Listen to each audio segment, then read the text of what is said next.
is affected in the site. We want to keep running as much as possible. We have 10,080 servers running. We've been running very close to capacity all the time. Very successful. These boxes are 20 meters apart, which helps the venting. What we like about this site is we have a field beside us. We control 10 acres going this way, which the predominant wind comes from this direction, southwest, flows in, takes out the hot air, and vents our boxes. We like to keep our miners at a nice temperature. They're pretty warm. You'll see them when they're down there, but they like to be vented.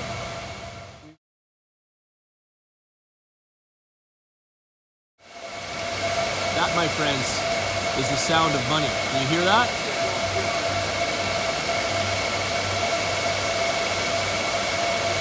That's how you mine. This is how you do it properly. These guys are making bacon, baby.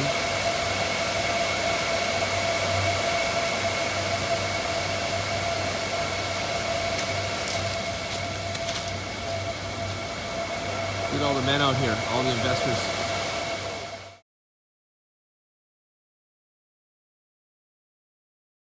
We ever had electrical, but the turbine you see in the background there, or that would be higher than us. Those turbines in the back, that's 6 megawatts, feeds into the grid, and because electrons love to go least resistance, most of them flow to us. So we have a component of green energy flowing into our site here. Not currently. It has to be woody. That's the thing. That's why we like the redundancy, that we like the units of...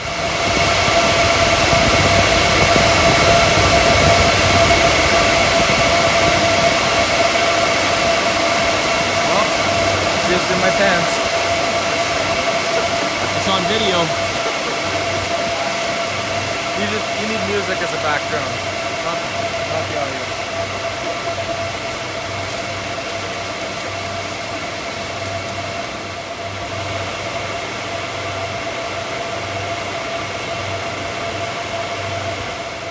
I hope you guys can hear me right now.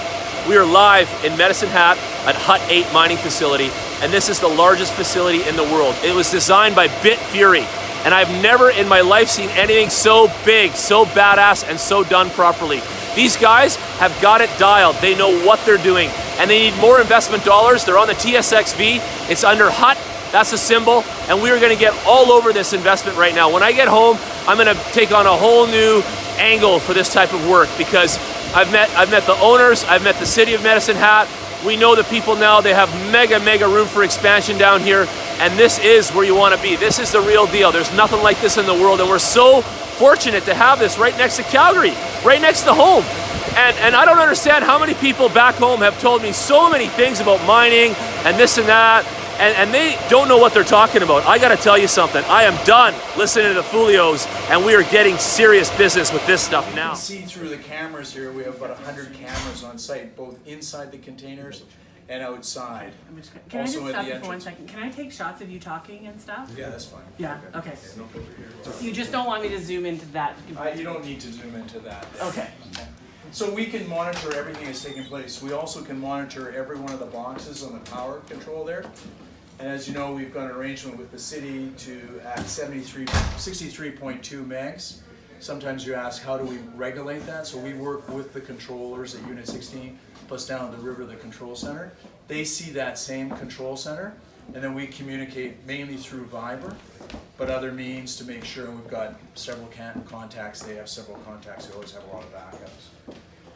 This screen here has multiple levels where we can see every miner, every hash board operating, both its temperature and how well it's hashing. We can sense whether they're having issues as our flow, and as well for our employees to get activated. So now this is the first winter then?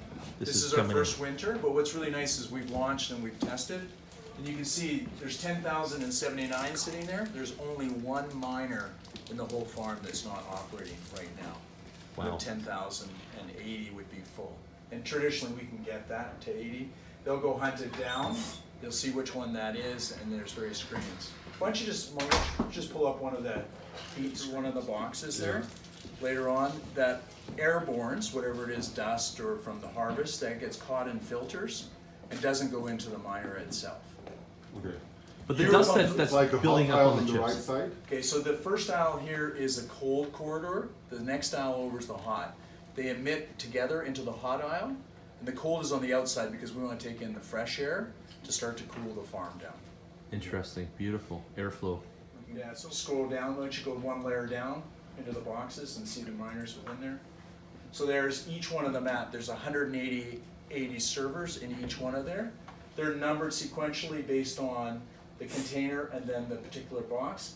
We're going to identify their heat, low, high, average, see how they're performing. We can scale them down either automatically or override, or we can go and check there's a filter issue or there's some other issue. There's several things they're working on, comms and other.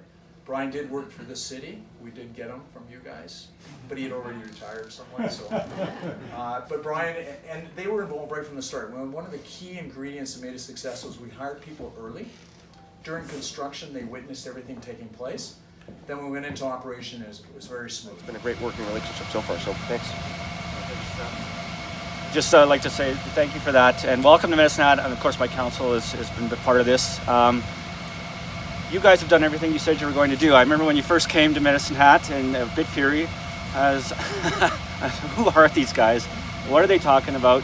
I mean, of course we'd all heard about Bitcoin, but I had never heard of blockchain technology, and I've had to go on an exponential learning curve here. You came here, you said you're going to get back to the community, you did that. You're ahead of schedule. It's just a fantastic. The city's been in the power business for almost 110 years.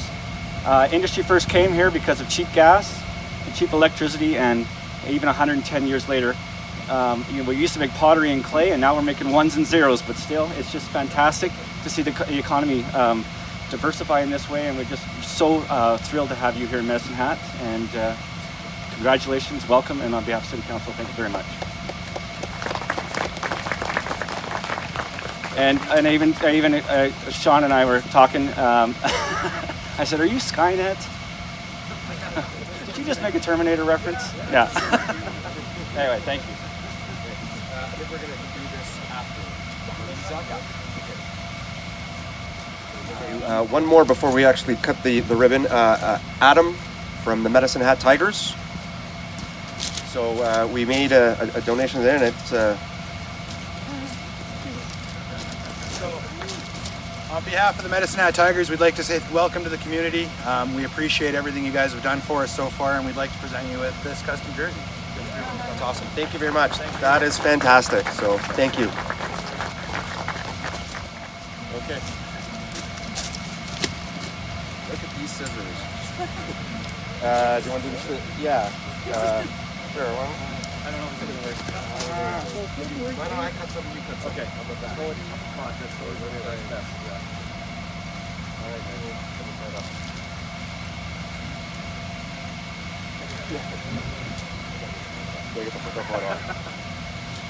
Congratulations. Yay! Woo! Congratulations! thank you.